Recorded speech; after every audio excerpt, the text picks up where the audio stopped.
ولا تجعلوا مع الله إلها آخر إني لكم منه نذير مبين كذلك ما أتى الذين من قبلهم من رسول إلا قالوا ساحر أو مجنون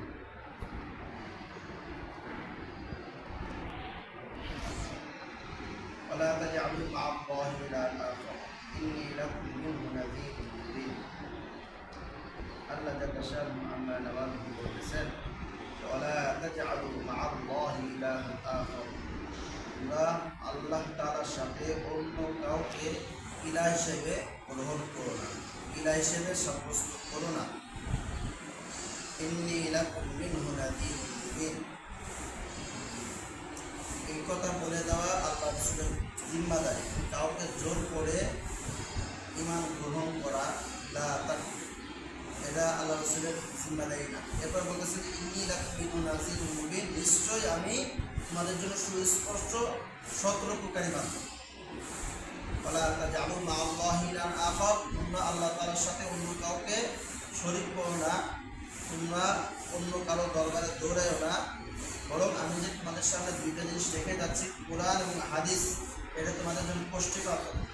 আমি চলে যাওয়ার পর অনেক কিছু আসবে যাবে, অনেক ফেরকা বের হবে। যে ফেরকায় আসুক, যে মতাদর্শে আসুক, আমাদের কোরআন এবং সুন্নাহকে, কোরআন সুন্নাহর পুষ্টি পাথরে ওটা দেখবা, ওটা ঠিক হয় মানবা, যদি ঠিক না হয় ওটা বর্জন করবা। তাই সেটা যে বলুক না কেন, যার দরবারে হোক না কেন, যদি এটা স্যার ভিন্ন কোনো কিছু গ্রহণ করো তাহলে তুমি আল্লাহর সাথে অন্য কাউকে শরীক করবে। ওয়ালা তাজআলু মা আল্লাহি ইলাহান আখার ইন্নী লাকুম মিনহু নাযীরুম মুবিন كذلك ما أتى الذين من قبلهم من رسول إلا قالوا ساحر أو مجنون।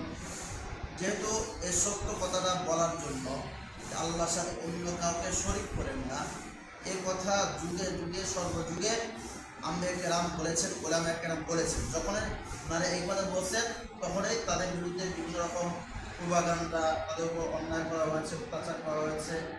হ্যাঁ, এটা স্পষ্ট।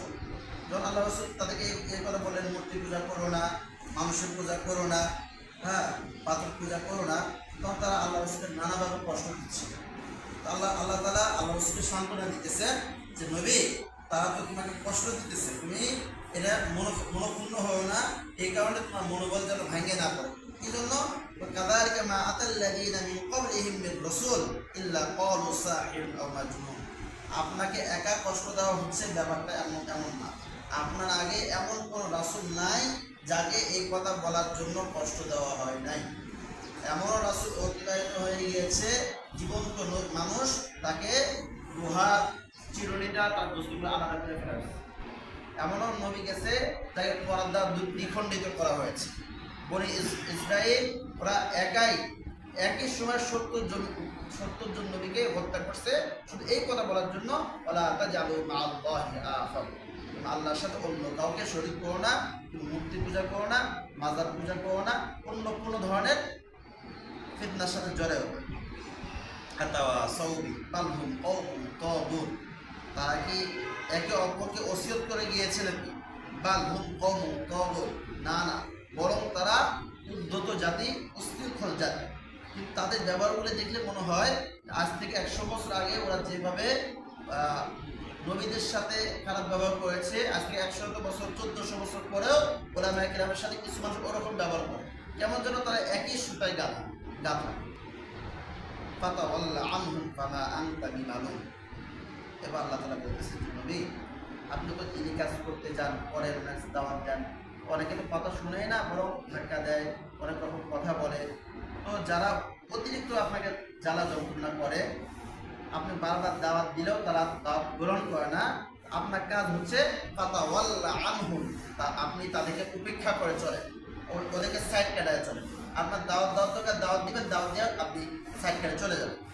ফামা আনতা বিমালুম, হ্যাঁ, আপনি দিনই কথা বলতে যাওয়ার কারণে ওনারা যে আপনাকে লাঞ্ছিত করে, অপমান করে, আপনি এটা অপমানের যোগ্য না। আপনাকে অপমান করা হচ্ছে মানে ওরা নিজেরা নিজেদের হাতে নিজেদের কপাল নষ্ট করতেছে, নিজেদের ক্ষতি সাধন করতেছে। ওয়াদাক্কির ফাইন্নাল যিকরা তানফাউল মুমিনিন, তাই বলে মানুষ আপনার কথা শুনে না, আপনার বিরোধিতা করে, এ বলে আপনি হক কথা বলা ছেড়ে দিয়ে না। নামাজ পড়ে না, আপনি নামাজ যখন বলতেছেন 1 মাস 2 মাস 6 মাস কেউ নামাজ পড়ে না, মানুষের মসজিদে আসে না, এই বলে নামাজের কথা বলা ছেড়ে দিয়ে না। ওয়াজাক্কি, আপনি ওয়াজ করতে থাকেন, ওয়াজ করতে থাকেন। ফাইন্না যিকরা তানফাউল মুমিনিন, অবশ্যই এই ওয়াজ নসিহত মুমিনদের কি ঈমান বাড়াবে, তাদের উপকার হবে। অন্য নামাজিরা না আসলে, যারা নিয়মিত নামাজ পড়ে তাদের ঈমানটা তাজা হবে।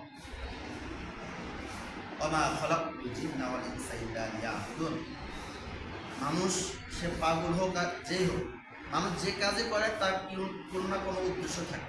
উদ্দেশ্যহীনভাবে কেউ কোনো কাজ করে না।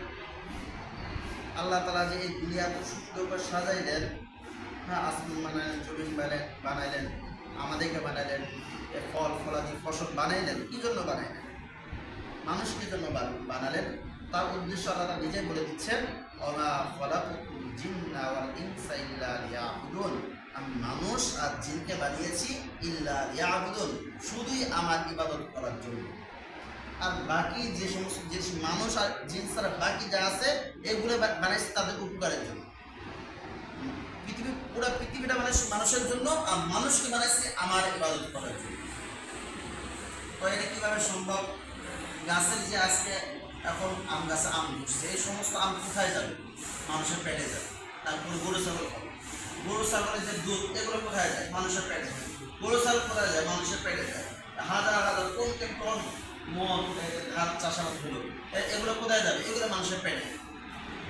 এগুলা কি আল্লাহ তাআলা আমাদের জন্য উপকারী বানাইছেন, আমাদের খাদ্য হিসেবে দান করছেন। এগুলা আমাদের জন্য নিয়ামত, যে আমরা আল্লাহ তাআলার হুকুম মানি। আর যদি আমরা এগুলো ভক্ষণ করি আর আল্লাহর নিয়ামত মানি না মানি, তাহলে এগুলা আমাদের গলার কাটা হয়ে দেখা দিবে হাসরের ময়দানে। হাসরের ময়দানে এই গরু আমাকে ধরবে যে আল্লাহ আমার দুধ পান করছে, আমার গোস্ত খেয়েছে, আপনার ইবাদত করে নাই, এখন আমি আমার গোস্তের বিনিময় করছি। জমিন বলবে যে আল্লাহ আমার থেকে উৎপাদিত ফসল খেয়েছে, মনকে মন, টনকে টন ধান খেয়েছে, ধান থেকে চাউল খেয়েছে, কিন্তু আপনার নাফরমান। আমার এই সমস্ত খাদ্য জায়েজ তখনই হবে, বেতন তো তখনই জায়েজ হয় যখন আমি নিয়মিত কাজ করব, আমার মালিককে তার কাজ বুঝাই দেব, তখন বেতন আমাকে বৈধ হবে। আমি যদি কাজ না করি ওই বেতনকে আমাকে বৈধ হবে। যখন আমি আল্লাহ তাআলার ইবাদত করব, তখন পৃথিবীর সমস্ত কিছু আমার জন্য জায়েজ হবে। আমি আল্লাহর কাছে ইবাদত না করি, পৃথিবীর কোনো কিছু আমার জন্য জায়েজ নাই। এখন বোঝা যাবে না, মরণের পরে বোঝা যাবে। ওমা খালাকতুল জিন্না ওয়াল ইনসা ইল্লা লিয়াবুদুন, আমি মানুষ আর জিনকে বানিয়েছি শুধুমাত্র আমার ইবাদত করার জন্য। মা উরিদু মিনহুম মিন রিজকি ওয়া মা উরিদু আন ইউতঈমুন, বান্দারে আমি তোমার কাছে রিজিক চাই না, ওয়া মা উরিদু আন ইউতঈমুন, আমি তোমার কাছে খাবার চাই না। তা এখানে একটা জিনিস স্পষ্ট যে এক জায়গায় রিজিক, এক জায়গায় খাবার। তার মানে রিজিক ভিন্ন জিনিস, খাবার আরেক জিনিস। রিজিক জিনিসটা ব্যাপক, রিজিক মানে খাবার না। আরো কয়েকবার বলেছিলাম, যে সমস্ত জিনিস দ্বারা নাফা অর্জন করা হয়, উপকার অর্জন করা হয়, এটাই রিজিক। আমার সন্তান, আমার স্ত্রী যদি আমার চোখে শীতলতা হয়, তারা যদি আমার কথা শুনে, তাদেরকে দেখলে যদি আমার মনটা ভালো লাগে, তাহলে বুঝতে হবে আমার সন্তান, আমার স্ত্রী আমার জন্য রিজিক। আমার শরীরে সুস্থ থাকে, সুস্থতা একটা রিজিক। বাতাস একটা রিজিক। যদি স্ত্রী সন্তান আমার কথা না শুনে, তার যদি আমার কষ্টের কারণ হয়, তাহলে ওটা আমার জন্য রিজিক না। ইন্নামা আমওয়ালুকুম ওয়া আওলাদুকুম ফিতনা, ওই সন্তানে আমার জাহান্নামে যাওয়ার কারণ হবে। তাহলে রিজিক ভিন্ন জিনিস আর খাবার কি ভিন্ন জিনিস। না উরিদু মিনহুম মিন রিজকি ওয়া মা উরিদু আন ইউতঈমুন, বান্দারে রিজিক তো আমি তোমাকে দিই, আমি তোমার কাছে রিজিক চাই না। খাবারও আমি তোমাকে দিই, একটা ধান থেকে যে চারাটা হয়, চারা কতটুকু শক্তি, একটু হাতটা লাগালে ভেঙে যায়, অথচ এই মাটির নিচ থেকে এই গাছটা মাটি ফাইটা বের হয়। আম গাছের থেকে চারা বের হয়, খেজুর গাছের দানা থেকে চারা বের হয়, আম গাছের পাড়াটা ভেঙে বের হয়, ফাইটে বের হয়। ওই চারার কত ক্ষমতা যে ফাইটে বের হবে? হ্যাঁ, এটা কি তার নিজস্ব ক্ষমতা আছে? আল্লাহ তাআলা না করতে সব কিছু হয় আল্লাহ তাআলা আদেশ। ইন্নাল্লাহা হুয়ার রাজ্জাকু যুল কুওয়াতিল মাতিন, বান্দা ইন্নাল্লাহ, নিশ্চয় আল্লাহ হুয়ার রাজ্জাক, আল্লাহ তোমাকে রিজিক দেন, যুল কুওয়াতিল মাতিন, তিনি তো পরাক্রমশালী। এখন আমাদের ভিতরে বস্তুবাদী চিন্তা ঢুকে গেছে, আমার চাকরি আমাকে খাওয়ায়, আমার ব্যবসা আমাকে খাওয়ায়। হ্যাঁ, তাহলে কথা হচ্ছে পৃথিবীতে জমা করে, হ্যাঁ, চাকরি বাকরি করে একমাত্র মানুষ। অর্থাৎ হাজারো হাজারো মাখলুকাত আছে পৃথিবীতে, পশু পাখি প্রাণী, ওরা কোনো বিষয়ে চাকরি করে, কোন ব্যাংকে তাদের সঞ্চয় আছে, ওদেরকে কে খাওয়ায়? একটা পাখি যখন ঘর থেকে বের হয় সকালবেলা, তখন সে এই চিন্তায় নিয়ে বের হয়, আমার রব আমাকে খাওয়া। সকালবেলা বের হয়েছে খালি পায়, কিন্তু ঘরে ফিরে ভরা পায়, তাকে কে খাওয়া? জঙ্গলের মধ্যে এমন প্রাণী আছে যেগুলো আমাদের চাওয়া বিশাল বড়, পানিতে এমন বড় বিশাল বড় বড় মাছ আছে যার টনকে টন খাবার লাগে, এই খাবার কে দেয়? তারা কোনো বিষয় চাকরি। কথা হচ্ছে ওটাই, ইন্নাল্লাহা ওয়া রাসাকুল কুওয়াতুল মাতিন ওয়া মা মিন দাব্বাতিন ফিল আরদি ইল্লা আলাল্লাহি রিজকুহা। আল্লাহ তাআলা বলেছেন, বান্দা তুমি দুনিয়াতে আসার আগে তুমি কতটুকু খাবা, কতটুকু করবা, এটা আমি আগে নির্ধারণ করেছি। তুমি দুনিয়াতে যাওয়ার আগে আমি নির্ধারণ করেছি। অতএব তুমি খাওয়ার পিছনে দৌড়ে, তুমি এই যে রিজিক দেনেওয়ালার পিছনে দৌড়া। তোমার মধ্যে যেটা আছে এটা পৃথিবীর যে কোনায় থাক না কেন, তোমার কাছে এটা অবশ্যই আসবে। আর তোমার তকদিরে যেটা নাই, এটা যদি তোমার সামনেও থাকে, পৃথিবীর সবাই মিলেও যদি তোমাকে দেওয়ার চেষ্টা করে, তুমি পাবা না। মানে আমি রব তোমাকে ওটা দেইনি। আমি যেটা মুসলিম, আমাকে এই কথা অবশ্যই বিশ্বাস করতে হবে। ইন্নাল্লাহা ওয়া রাজ্জাক, আল্লাহ তাআলা নিশ্চয়ই আল্লাহ তাআলাই তো রিজিক দাতা, যুল কুওয়াতিল মাতিন, তিনি পরাক্রমশালী। فإن للذين ظلموا ذنوبا مثل ذنوب أصحابهم فلا يستعجلون।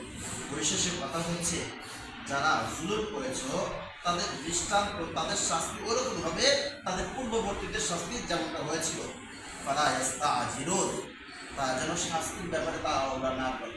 ওরা তো নামাজ পড়ে না, বরং নামাজিদেরকে আলেম ওলামাদেরকে ধিক্কারি করে। আল্লাহ আলাইহিস সালামকে ধিক্কারি করতো, তো তোমরা যে বড় নামাজ না পড়লে শাস্তি হবে, গজব কই, তোমাদের গজব তো এখনো আসে না, তারা হওয়ার দরকার নেই, সময় হলে ঠিকই দেখতে পাবা। তখন তোমাদের কি করা হবে? এই যে নাও, তোমার সেই দিনের চাওয়াটা তোমাকে দেওয়া হচ্ছে।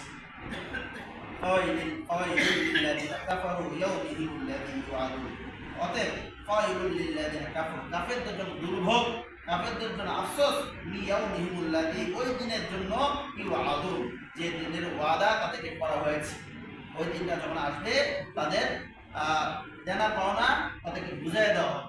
যতটুকু গুনাহ করছে ততটুকু উজ্জ্বল শাস্তি তাদেরকে দেওয়া হবে। আল্লাহ তাআলা আমাদেরকে এই সমস্ত কথা